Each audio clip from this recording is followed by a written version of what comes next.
So how come Bill Gates, Jeff Bezos, Mark Zuckerberg are billionaires? What did they do? Do they work that many hours to become so rich? What can you do?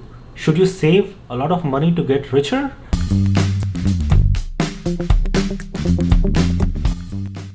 This is Chaitanya Samphara, faculty at the College of Business, University of Texas, Arlington. आपको पता है million में zeros कितने होते हैं? एक के बाद 6 जीरोस होते हैं. For a billion, you have 3 times as many, which means you have 9 zeros. $1 billion has 9 zeros. Okay? And what is the net worth of Jeff Bezos? Jeff Bezos is currently the richest person in the world. His net worth is $181 billion. Bill Gates is worth $113 billion. Mark Zuckerberg is worth $86 billion. Even though there are many more billionaires, I'm just giving 3 examples because you likely have heard of these 3 names and you must have interacted with their companies at some point. You likely have had a Facebook account, you must have used Microsoft Windows operating system, and you likely have purchased something from Amazon.com. To give you a fair idea of how much money that is and how long it will take if you start spending all of that, I should give you one example. I think 3 is far too many. Let's take an average of these 3 people and make our imaginary billionaire. Let's take someone whose net worth is average of Mark Zuckerberg, Bill Gates and Jeff Bezos. That person's net worth would be $126 billion. Before I tell you how come these people became so rich, it is important to understand the scale of this $126 billion. Those from South Asia, from countries like India, Bangladesh, Pakistan, 126 billion means 1,26,000 crore dollars. In Indian rupees, it is 94,500 crore rupees. And how much is this money really? So let me give you some interesting facts, alright? If you start spending $100 every second, it will take you 40 years to spend it all. $100 every second. Now, for a normal person who works 40 hours a week in the United States, to earn that much, to earn $126 billion, that person will need to be paid $66 million every hour. In other terms, it also means $1.1 million a minute, which means more than $18,000 every second, which is 1,35,000 rupees every single second. If you want to spend all that money, if you spend $1,000 a day, it will take you 350,000 years, which means it will take 3,50,000 years to spend all that money.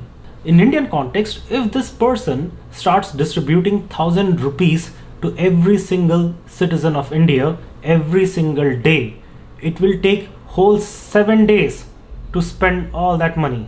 Now let us imagine a scenario where this person is walking down the street and a $100 bill falls out of his pocket. Would he want to pick that $100 bill? He probably won't. You know why? Because let's say it takes 5 seconds to get down, pick that $100 bill and put it back in his pocket. He could have earned $90,000 in those 5 seconds. So $100 bill is definitely not worth his time. Now that you understand the scale and the magnitude of this much money, let us try and decode how come these people became so rich. To understand that, let us understand the role of technology. Alright? Now, let us take an example of a sandwich shop. Okay? Now let's say if you go to a sandwich shop and you spend $8 to buy a sandwich. Now what are the expenses of the sandwich shop to sell you that sandwich? Let's say you go to McDonald's and you buy some burgers and fries or whatever not for $8. The point is that McDonald's on its own had to spend only around $1.50 to $2, not more than that. But they charge you $8. Why are they charging $8? You're not just paying for the sandwich, you're also paying for employees, you're paying for electricity, you're paying for the technology, which is the cashier system, computers, whatever not. You're paying for the real estate price, whatever that rental price of that real estate is. You're also paying for the headquarters, for example, where the CEO sits, the accountant sit, the finance people sit, the information technology people sit. Not just that, through your one sandwich purchase, you're also paying that janitor's salary who works at McDonald's head office. you have to pay for all of them, because they are not directly earning money by making sandwiches, right? They are earning because you paid for your sandwich at that McDonald's shop. Now let us say that you own that sandwich shop. You need certain raw materials to make certain number of sandwiches, all right? Now, if you're making 100 sandwiches, you will need 100 sandwiches worth of raw material. Imagine this as a box. You put a raw material and you get some output, all right? For you to make a sandwich, if you need to increase the scale where you want to produce more sandwiches, you will have to buy more raw materials. However, in case of technology companies, that is not the case. See, this is where technology differentiates itself from other manual work. For example, let's take the case of Microsoft. For the sake of simplicity, let us say that is all there is to Microsoft's business, its operating system and its Microsoft Office suite. Now, how does Microsoft make money? See, the point is that for Microsoft to make Windows operating system, it is one-time effort. Once they have made the entire operating system, they can replicate that operating system infinite number of times without any cost. So one-time effort can give you infinite copies. That means that when millions of computers download and install Microsoft operating system, they are paying that many times worth of money to Microsoft. To give you another example, there is an app called WhatsApp, all right? The entire code for WhatsApp is written once. Of course, it gets updated, but that's not the point. Once you make that app, it can be replicated in infinite number of mobile phones for free of cost. They don't have to manufacture WhatsApp software for each phone. But that is not the case with sandwiches. To give you another example, if you are a car mechanic and if you are repairing cars, if you are working on one car, you can repair only one car at a time. Just because you repaired one car does not mean that 20 other cars were also repaired at the same time, because your input is directly proportional to your output. You can never make too much money because at one given time you can serve only one customer in that case. Therefore, if you are in a profession where one-time effort leads to multi-fold income, you will become rich. That is precisely the reason why movie stars and sports people are so rich. When a movie star shoots a movie, they shoot the movie one time, but several copies of that movie are made and sent off to theaters, and many millions watch the same movie at different theaters for one-time effort of that movie star. And that one-time effort is generating revenue from so many sources. Likewise, when a sports person is playing a sport, that person is playing that sport at one time in one stadium. Okay, they're not going and playing at every single stadium throughout the world. But that one-time effort is being watched and enjoyed and consumed by millions around the world. And therefore, sports people are paid accordingly. But the truth is that in this case, these sports people and these movie stars do not have companies where they have stocks and shares and they are raising money. Therefore, they can usually become millionaires, but they don't become billionaires.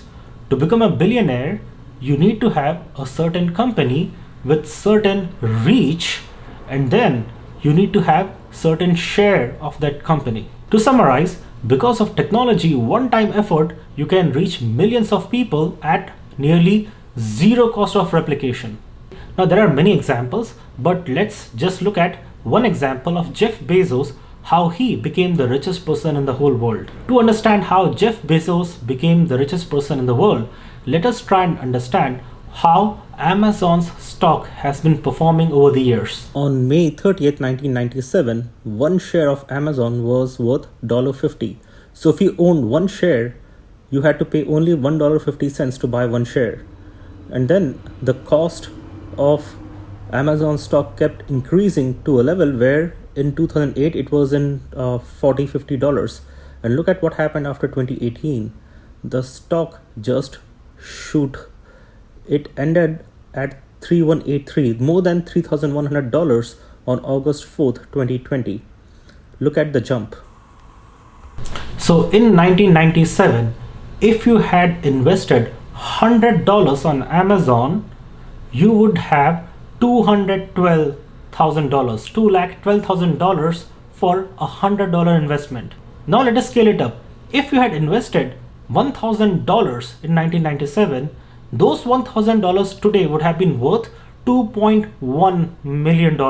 And of course, if you had put $10,000 in Amazon, today you would have $21 million. You could have been multi-millionaire by investing $10,000 in Amazon in 1997. Now when I said if you had invested $1,000, it meant that you must have bought 666 shares. Now, how many shares does Jeff Bezos own? Jeff Bezos owns 57 million shares of Amazon. Bill Gates owns 100 million shares of Microsoft. And Mark Zuckerberg owns 375 million shares of Facebook. In each of these companies, if you compare how much their stock price was worth earlier and how much it is now, that is how many times their net worth grows. To make the same point in different words, each time Facebook's stock price goes up by $1, Mark Zuckerberg's net worth goes up by $375 million. Now please understand, all this money is not in cash with them. This is their net worth based on the number of stocks they own. Similarly, each time Amazon's stock goes up by $1, Jeff Bezos becomes richer by $57 million. Therefore, all these people did not become rich by saving money. They all became rich because of the nature of their company and then how many shares they own in such companies. See, the technology companies have completely disrupted how businesses have worked through the history. For example, Facebook acquired WhatsApp in 2014 for $16 billion. 16 billion. Even steel mills, huge steel conglomerates are actually not that big. And this is just a software, a piece of software which was acquired for $16 billion. YouTube was acquired for $1.65 billion by Google in 2006. Okay, those days it looked like huge amount, but today, you know how much YouTube would be worth if it were a standalone company?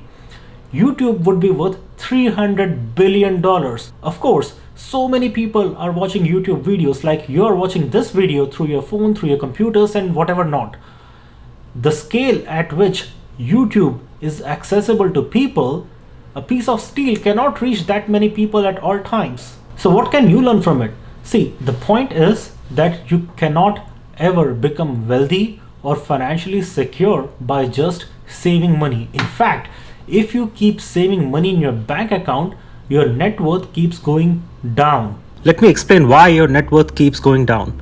Let's imagine two scenarios. In the first case, you have saving scenario and then you have investing scenario, where in the saving scenario, you are trying to save money. Now, whenever you try to save money in a bank account, please know that that money is subject to inflation, because the worth of your money today will not be the same tomorrow or 2 years or 3 years down the line. Okay. In the first case, let's assume that you have small savings and then you have large savings. And in both these cases with small and large savings, let us assume that rate of inflation is 3% in, let's say, smaller cities, and the rate of inflation is 10% in more larger and expensive cities. Now, when you look at inflation rate in any given country, the point is that even though the inflation rate may be, let's say, 2, 3, 4, 5%, but it is the average of all the towns in that country. Okay. In smaller towns, the inflation could be as low as 1% or maybe even 0%, whereas in larger cities, the inflation rate could be anywhere between 10 to 15%. Okay. For example, the inflation rate in Mumbai or New York or London is much higher than much smaller cities in the same country. Based on that, let us look at what is going to happen to your savings if you are living in a small town with inflation rate of 3% versus you living in a bigger city where the rate of inflation is 10%. Now let's see what happens. Let's say in case of small savings, you have $30,000, and in case of large savings, let's say you have $100,000. Okay. And what happens when these amounts are subject to 3% and 10% inflations? Okay, when you have, let's say, 3% inflation, the next year the $30,000 fall down to $29,100, and they keep falling, where 20 years later your $30,000 are worth close to 17,000, 16,800 something dollars, which means that what you can get for $16,000 today, 20 years later you'll have to pay 30,000 for that. Okay, in case of 10% inflation, when you are in larger cities, the impact is much worse. What you can get for $4,000 today, the same thing will cost up to $30,000 20 years from now. Okay, now what happens in case of large savings? In case of large savings, you actually lose larger amounts. In case of small savings, for example, you went from 30 to 16, you lost $14,000. In case of large savings, you lost $44,000. And in case of large savings, when the inflation rate goes up to 10%, your losses are much greater. The $100,000 that you have today will be worth only $13,500 20 years from now. So this is the extent of your losses if you just save money in your account. And 20 years is too much, so let us look at the case of 10 years from now. Okay, now if you invest the same amount of money, what happens then? On average, let's say if you invest in index funds, you get around 7% returns. In case of investments, your money actually grows. Okay, where $30,000 today will be worth more than $100,000 20 years from now if you invest 30,000. Whereas if you invest 100,000, it will be around $360,000. Therefore, you should always compare what happens if you save versus what happens when you invest. The difficult situation is where you are getting 7% returns in a larger city, but your rate of inflation is 10%.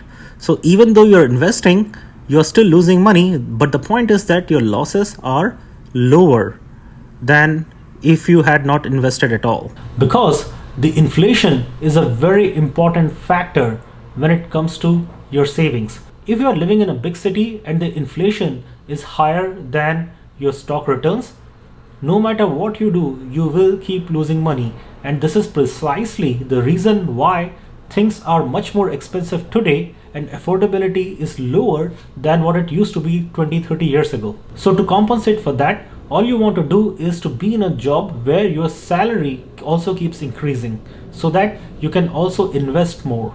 So the idea through this that I want to communicate with you is that you should save, definitely, but save enough that you should be able to access money in your difficult times. But beyond that, once you have achieved a certain amount of savings, my view is that you should save around 36 months of your rent, or ideally, if possible, 2 years worth of your unemployment days, so that even if you don't make any money at all, you can still meet all your expenses for 2 years. Beyond that, you should always focus on investing. Saving cash, you're actually losing cash. I hope you learned quite a bit. Thank you for watching. Jai Hind, and may God bless America.